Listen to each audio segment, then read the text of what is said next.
Hello friends, in this video we'll discuss the concept of small sample test, its types and how to find the value of T alpha.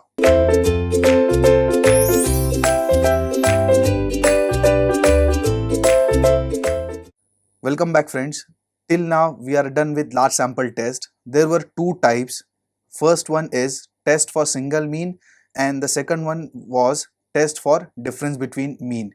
And we are aware about it. If the sample size is greater than equal to 30, it's a large sample test, and if it is less than 30, then it's a small sample test. So done with large sample test. Now we'll see small sample test.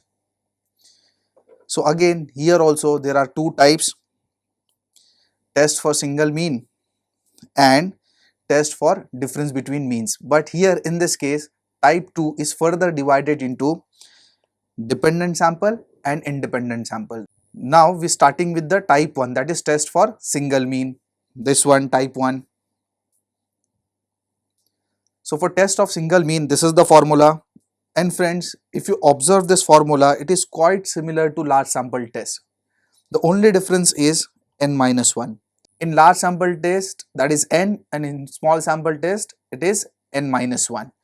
Here, this s can be calculated by using the formula, this one, where this term is sum of square of deviation from the mean. So this formula will give you the value of s, and if the sum of square of deviation from the mean is not mentioned, so that can be calculated by this formula, and in that formula you will be required di, and if di is not mentioned, you can calculate by using this particular formula. So there are series of formula. First of all, you need to identify di. Through that you can calculate this term. Then after putting here, you can get the value of s, and finally you will get the value of t. Now friends, this x bar is your assume mean.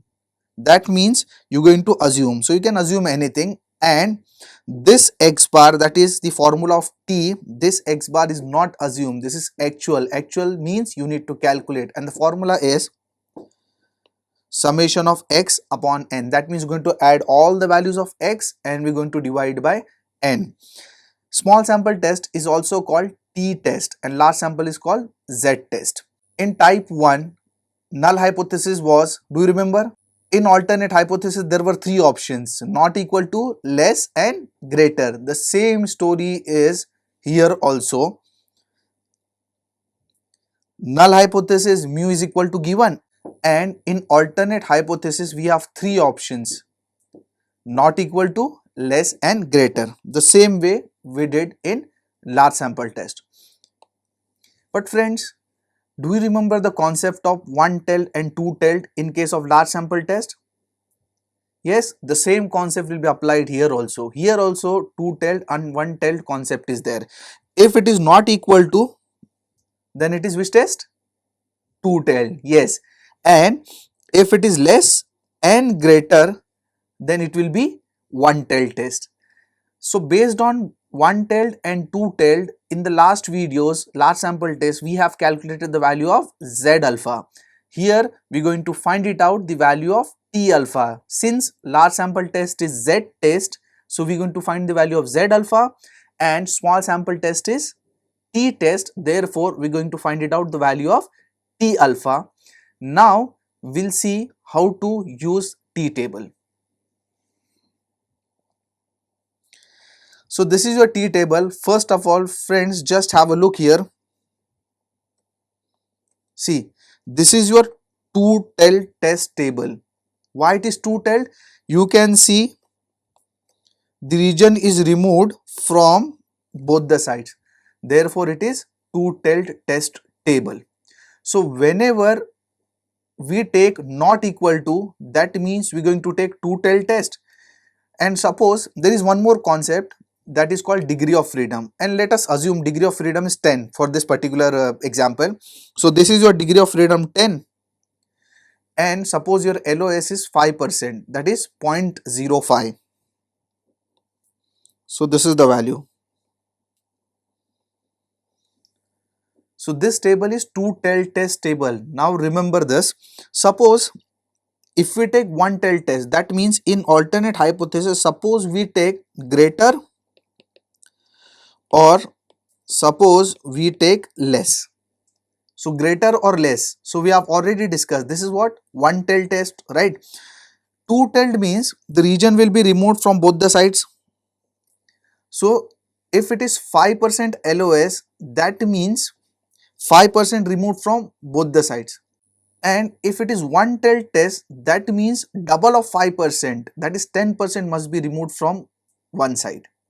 So I think you are confused.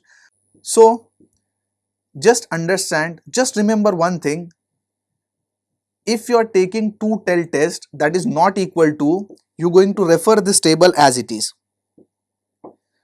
Let's say 15 degree of freedom, 0.05 LOS, this is your value 2.131. And if you are going to take one tail test, you need to double the LOS.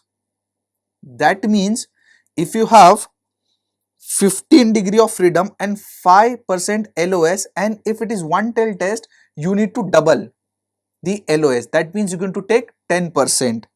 So the answer is 1.753. Let me give you one more example to clarify your doubt. Suppose it is two tail test. Two tails means what? Not equal to. And suppose there is 20 degree of freedom and 5% LOS. So let me write it down.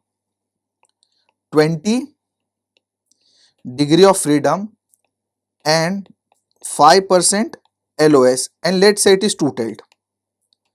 So as we discussed, this Z table is already two-tailed table. So directly we are going to check 20.05. So this is the answer, that is 2.086. And suppose same degree of freedom, that is 20, and same LOS, suppose 5% LOS, and if it is one tail test, then you need to double the LOS, right? So double the LOS means you're going to consider 10%. So 20 degree of freedom and 10%.